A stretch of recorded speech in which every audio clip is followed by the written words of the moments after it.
হাজার বছরের ইতিহাস সাক্ষী। এমন এক সময় ছিল যাকে বলা হতো আইয়ামে জাহেলিয়াত। আরব উপদ্বীপ ডুবেছিল অন্ধকারে। মূর্তিপূজা ছিল সাধারণ বিষয়। মানুষ পাথরের মূর্তির সামনে মাথা নত করত।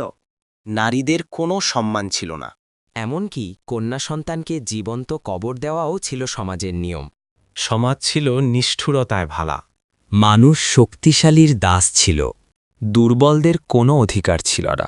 মদ জুয়া ছিল নিত্যদিনের সঙ্গে। রক্তক্ষয়ী যুদ্ধ, এগুলোই ছিল আরব সমাজের পরিচয়। গোত্রে গোত্রে লড়াই ছিল অন্তহীন। ঠিক এক ভয়াবহ অন্ধকার সময়ে আল্লাহ তাআলা মানবজাতির জন্য প্রস্তুত করছিলেন এক মহামানবকে, যিনি হবেন রহমাতুল্লিল আলামিন। এই মহামানবের বংশ ছিল অত্যন্ত সম্মানিত। তিনি ছিলেন কুরাইশ গোত্রের সন্তান। তার বংশ পরম্পরা গিয়ে মিলেছে হজরত ইব্রাহিম আলাইহিস সালামের সাথে। হজরত ইসমাইল আলাইহিসালাম ছিলেন তার পূর্বপুরুষ।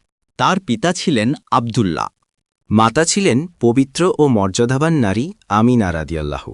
তিনি ছিলেন মহীয়সী নারী। মানবজাতি তখন পথ হারিয়েছিল। আর ঠিক তখনই আল্লাহ ঘোষণা দিলেন, আমি পাঠাবো এমন একজন নবী, যিনি মানুষকে অন্ধকার থেকে আলোতে নিয়ে আসবেন। এইভাবেই প্রস্তুত হচ্ছিল ইতিহাসের শ্রেষ্ঠ অধ্যায়, এক মহামানবের আগমন। বিশ্বজগৎ তার অপেক্ষায় ছিল। আসছে সেই মুক্তির বার্তা। পরবর্তী পর্বে আমরা জানব ওহ, শৈশবের হৃদয়ছোঁয়া কাহিনী।